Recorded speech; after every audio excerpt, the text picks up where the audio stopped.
कहानी की शुरुआत में हम ओटम नाम की लड़की को देखते हैं। वो अपने पापा सोल और माँ एली के साथ अमेजन के जंगलों में रहकर जानवरों की मदद करती। वो शिकारियों से जानवरों को बचाकर जंगल की रक्षा करते थे। एक दिन जंगल में घूमते हुए ओटम को ब्लैक जैगुआर का खोया हुआ बच्चा मिलता है। ओटम धीरे से उसके पास जाकर उसका विश्वास जीत लेती है। वो उसका नाम होप रखती है और उसके साथ खेलने लगी। कुछ ही समय में वो दोनों अच्छे दोस्त बन जाते हैं। अचानक उसे गोलियां चलने की आवाज सुनाई देती है। ओटम को समझ में आ गया था कि शिकारी उनके आसपास आ चुके हैं, इसीलिए वो होप को लेकर शांत से एक जगह पर बैठ जाती है ताकि शिकारियों को उसके बारे में पता न चले। रात में सोल और एली ओटम को ढूंढते हुए उसके पास आ गए। होप को देख एली और सोल को पता चल गया था कि होप उसी जैगुआर का बच्चा है जिसे सुबह शिकारियों ने मार डाला। ओटम होप की काफी अच्छी दोस्त बन गई थी। यह देख एली को समझ में आ जाता है कि आगे जाकर ओटम जंगलों को सुरक्षित रखेगी, इसीलिए वो ओटम को मायरी हवा कबीले का नेकलेस देती है। जंगल में रहकर वहाँ की रक्षा किया करती। एक दिन शिकारियों को रोकते हुए एली की मौत हो गई। सोल नहीं चाहता था कि ओटम की जान खतरे में पड़े, इसीलिए वो ओटम को लेकर न्यूयॉर्क सिटी में आ गया। ओटम को न चाहते हुए भी मायरी हवा कबीला और अपने दोस्तों को छोड़ना पड़ा। अब हम 8 साल बाद का सीन देखते हैं। डोरिया नाम की शिकारी अमेजन की नदी पर डैम बनाने की आड़ में जानवरों को पकड़कर उन्हें इंटरनेशनल मार्केट में बेचने लगी। उसके शिकारी धीरे धीरे करके जंगलों को बर्बाद करते जा रहे थे, जिससे मायरी हवा कबीले के मुखिया और बिल्कुल भी खुश नहीं होते। पर वो सीधे डोरिया या उसके शिकारियों को रोक भी नहीं सकते थे, क्योंकि शिकारियों के पास आधुनिक हथियार थे। इसीलिए उन्होंने सोल को लेटर लिखकर बताया कि शिकारियों की वजह से जंगल धीरे धीरे बर्बाद हो रहे हैं। उन्होंने हमारी नदियों को भी जहरीला बना दिया है और अगर उन्हें जल्दी नहीं रोका गया तो सब बर्बाद हो जाएगा। यहाँ तक कि इस इलाके में सिर्फ एक ब्लैक जैगुआर बचा है और शिकारी दिन रात उसकी तलाश में रहते हैं। अगर तुम्हारे पास उन्हें रोकने का कोई रास्ता हो तो हमारी मदद करना। और एक लेटर पढ़कर सोल को बहुत ही ज्यादा बुरा लगता है। उसने एली के साथ मिलकर जंगल को सुरक्षित रखने की कसम खाई थी, मगर वो एली की तरह ओटम की जान खतरे में नहीं डाल सकता था, इसीलिए उसने ओरे के लेटर का कोई जवाब नहीं दिया। ओटम को हर रोज होप के सपने आते थे, जिस वजह से वो ठीक से सो भी नहीं पाती और अपने रूम में उसकी पेंटिंग लगाने लगी। ओरे ने लेटर में ओटम के बारे में लिखा था, पर सोल ने उसे कुछ नहीं बताया, क्योंकि वो जानता था कि अगर ओटम को पता चल गया कि अमेजन में जैगुआर का शिकार किया जा रहा है तो वो वहाँ जाने की जिद करेगी। ओटम को जानवरों के ऊपर अत्याचार बिल्कुल भी पसंद नहीं था, इसलिए जब उसकी बायोलॉजी टीचर आंजा एक्सपेरिमेंट के लिए एक फ्रॉग मंगवाने लगती है तो ओटम ने उसकी शिकायत करने के लिए एनिमल क्रुएल्टी डिपार्टमेंट में फोन लगा दिया। उसकी इस हरकत को देख सभी स्टूडेंट उसका मजाक उड़ाने लगते हैं और आंजा ने ओटम का फोन छीनकर उसे कुछ दिनों के लिए स्कूल से निकाल दिया। ओटम फिर भी हार मानने वाली नहीं थी, इसीलिए वो स्कूल के बाहर स्टॉप एनिमल एब्यूज के पोस्टर लगा देती है ताकि सब लोग समझ सके कि जानवरों को भी दर्द होता है और उन्हें एक्सपेरिमेंट के लिए इस्तेमाल करना बंद किया जाए। जैसे ही सोल को पता चला कि ओटम को उसकी हरकतों की वजह से स्कूल से निकाल दिया गया, वो ओटम को उसकी ग्रैंड माँ के पास भेजने का फैसला करता है। अपना सामान पैक करते हुए ओटम को ड्रावर में ओरे का लेटर मिल गया, जिसमें उसने एनिमल हंटिंग और अकेले बच्चे जैगुआर के बारे में लिखा हुआ था। ओटम को ऐसा लगता है कि वो अकेला बच्चा जैगुआर होप हो सकता है और उसे मरने नहीं दे सकती थी। वो गुस्से में सोल के पास जाकर पूछने लगी, आखिर आपने मुझे ओरे के लेटर के बारे में क्यों नहीं बताया? वो आखिरी जैगुआर होप भी हो सकता है और हमें उसे बचाने के लिए जाना होगा, मगर सोल ने मायरी हवा में जाने से मना कर दिया। ओटम को इससे बहुत ही ज्यादा गुस्सा आता है और वो घर आ गई। उसे अपनी माँ एली की बहुत ही ज्यादा याद आ रही थी और उसे याद करते हुए रोने लगी, मगर फिर ओटम को समझ में आ गया था कि रोने से कुछ ठीक नहीं होने वाला, इसलिए वो अपना सामान पैक करके मायरी हवा जाने के लिए तैयार हो गई।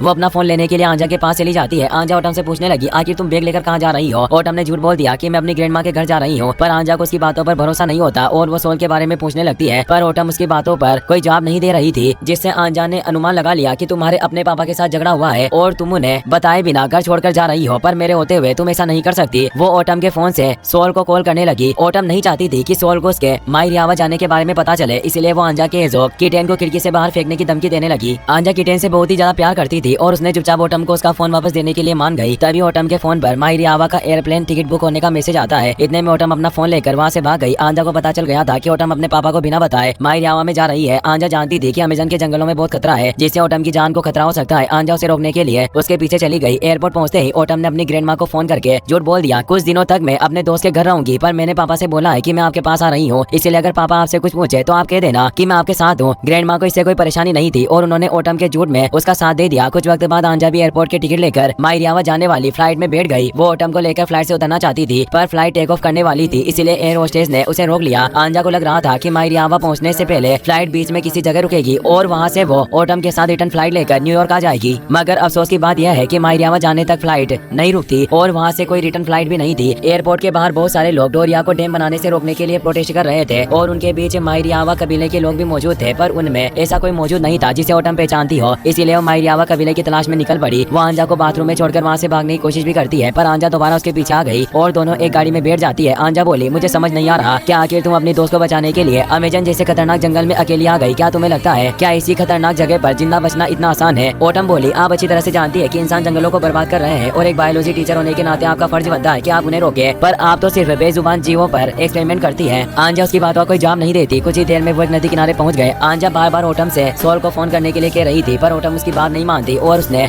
अपना फोन नदी में फेंक दिया, जिससे आंजा को काफी गुस्सा आया। पर ओटम कहती है कि ये मैं बस अपने दोस्त को बचाने के लिए कर रही हूँ। ओटम अपने दोस्त को बचाकर अच्छा काम करना चाहती थी, इसीलिए आंजा उससे ज्यादा फोर्स नहीं कर पाती। वो बहुत सालों पहले माहिरियावा में आई थी और उसे कबीले के बारे में कुछ पता नहीं होता, इसीलिए वहाँ मौजूद लोगों से पूछने लगे। एक आदमी उन्हें अपनी नाव में बिठाकर माहिरियावा कबीले की तरफ लेकर जाने लगा। रास्ते में उन्हें कुछ लोग मिलते हैं जो अमेजन के जानवरों को बेच रहे थे। ये सब देख ओटम को एहसास हो चुका था कि माहिरियावा में अब सारी चीजें बदल चुकी है और उन्हें संभल कर रहना होगा। कुछ ही देर में वो आदमी उन्हें किनारे पर छोड़कर वहाँ से चला गया। उनके जाते ही माहिरियावा कबीले के लोग वहाँ गए और एक ही बेटी सेलिया ओटम को देखते ही पहचान गई थी और उसे देख बहुत ही ज्यादा खुश होती है। वो ओटम को ओरे के पास लेकर गई और वो भी उसे देख काफी खुश थे। माहिरियावा कबीले को देख आंजा भी काफी खुश थी। जैसे ही ओरे को पता चलता है कि ओटम सोल को बताए बिना माहिरियावा में आ गई तो वो उसे वापस भेजने की बात करने लगते हैं, मगर ओटम ने भी कह दिया कि मैं होप से मिले बिना यहाँ से कहीं नहीं जाऊंगी। ओरे बोले अगर वो आखिरी जिंदा बचा हुआ जगुआर होप नहीं हुआ तो तुम क्या करोगी, और वैसे भी होप बचा नहीं रहा। अगर उसने तुम्हें पहचाना नहीं और तुम्हारे ऊपर हमला कर दिया तो तुम्हारी जान खतरे में पड़ जाएगी। सोल इस बारे में जानता था और इसी वजह से तुम्हें रोक रहा था। तुम्हें उसकी बात माननी चाहिए थी। खैर मैं जल्द ही तुम्हें वापस भेजने का इंतजाम करता हूँ। ओटम उनकी बातों पर ध्यान नहीं देती और सेलिया के साथ मिलकर अपने पुराने घर को देखने के लिए चली गई। सालों से कोई उस घर में नहीं रह रहा था, जिस वजह से वो पूरी जगह बर्बाद हो गई थी। वहाँ ओटम को अपनी पुरानी ड्राइंग मिलती है जिसमें उसने होप के साथ खुद को ड्रॉ किया था। ओटम अपने फेवरेट ट्री हाउस देखने के लिए उसके पास जाती है, लेकिन तभी उसके अंदर से होप बाहर निकल आया और उसके पंजे की वजह से ओटम घायल होकर जमीन पर गिर जाती है। काफी सालों तक दूर रहने की वजह से होप ओटम को पहचान नहीं पा रहा था और वहाँ से दूर भाग गया।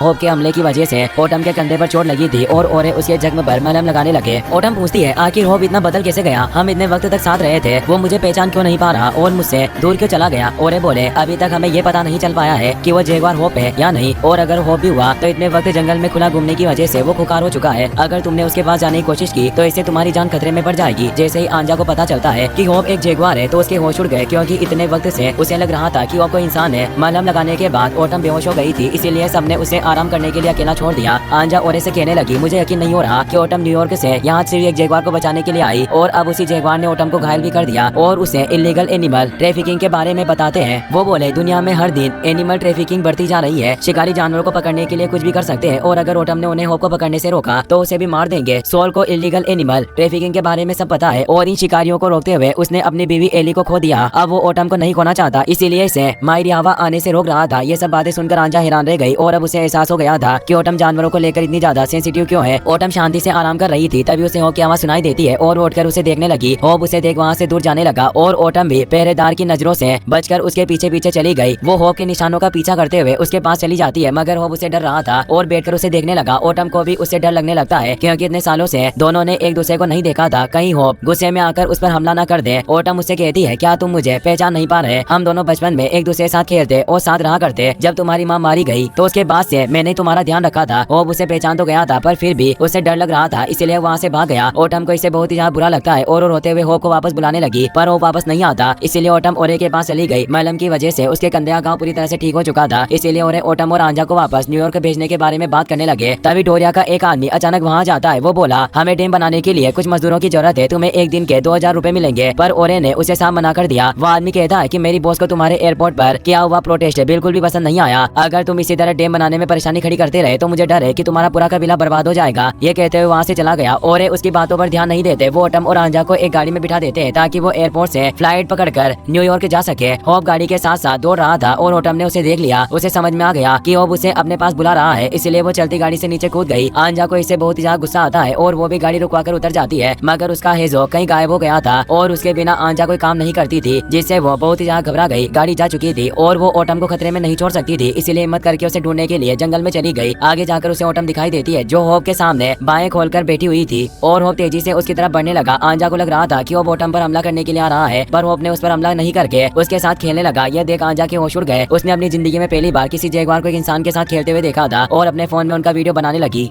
लेकिन तभी शिकारी वहाँ आकर होप पर गोलियां चलाने लगे। खुशकिस्मती से होप को गोली नहीं लगती और वहाँ से भाग गया। गोलियों की आवाज सुनकर आंजा ओटम के पास चली गई। उसे देख ओटम बहुत ही ज्यादा हैरान थी और पूछने लगी आखिर आप यहाँ वापस क्यों आ गई। वो जवाब देती है अभी हमारे पास इन सब चीजों का वक्त नहीं बचा, पहले हमें इन शिकारियों से बचने का रास्ता ढूंढना होगा। ओटम आंजा को लेकर होप के पीछे पीछे चली गई, क्योंकि वह जंगल को अच्छी तरह से जानता था। आगे जाकर होप एक नदी में कूद गया। पीछे शिकारी आ रहे थे। ओटम और आंजा के पास कोई रास्ता नहीं होता, इसीलिए वो दोनों भी नदी में कूदकर दूसरी तरफ चले गए। नदी पार करने के बाद शिकारी उन्हें देख नहीं पा रहे थे, इसीलिए वो किनारे बैठकर सांस लेने लगे। लेकिन तभी पानी में एक पाइथन आ गया। उसे देख होप जल्दी से पेड़ पर चढ़ गया और ओटम भी उसके पीछे पेड़ पर चढ़ने लगी, मगर पाइथन को देख आंजा इतनी ज्यादा डर गई थी कि वो अपनी जगह से हिल भी नहीं पा रही थी। इसीलिए ओटम उसे शांत करके पेड़ पर चढ़ाने लगी, लेकिन आंजा बहुत ही ज्यादा डर गई थी, इसीलिए चाहकर भी पेड़ पर नहीं चढ़ पाती। पाइथन धीरे धीरे उसके करीब आने लगा और उस पर हमला करने लगा, मगर होप अपने दोस्तों को मुसीबत में देखकर उसके सामने कूद गया और उसे डराकर हमला करने से रोक देता है। मौके का फायदा उठाकर ओटम पेड़ पर चढ़ जाती है और एक वाइन की मदद से उसने आंजा को भी पेड़ पर चढ़ा लिया। आंजा बोली, मुझे यकीन नहीं हो रहा, पर होप ने मेरी जान बचाई। मैंने कभी सोचा भी नहीं था कि जानवर भी इंसान की मदद कर सकते हैं। ओटम बोली, होप बहुत ही अच्छा है और हमें इसे वाइल्ड लाइफ कॉरिडोर में लेकर जाना होगा ताकि वहाँ ये अपने नेचुरल हैबिटेट में शिकारियों से दूर सुरक्षित रह सके। आंजा को ओटम का आइडिया काफी अच्छा लगता है, पर जल्दी रात होने वाली थी, इसीलिए वो बड़े बड़े पेड़ों के टॉप पर चले गए जहाँ से जंगल पूरा दिखाई दे रहा था। उस नजारे को देख आंजा बहुत ही ज्यादा खुश थी। ओटम कहती है कि आज रात हमें यहीं रुकना होगा क्योंकि कुछ ही वक्त में अंधेरा हो जाएगा। शिकारी हर तरफ हमें ढूंढ रहे हैं और अंधेरे में जंगली जानवरों से बचना भी मुश्किल होगा, इसीलिए आज रात हमें यहीं आराम करना होगा। शुरुआत में आंजा वहाँ रुकने के लिए तैयार नहीं थी, पर फिर उसे समझ में आ गया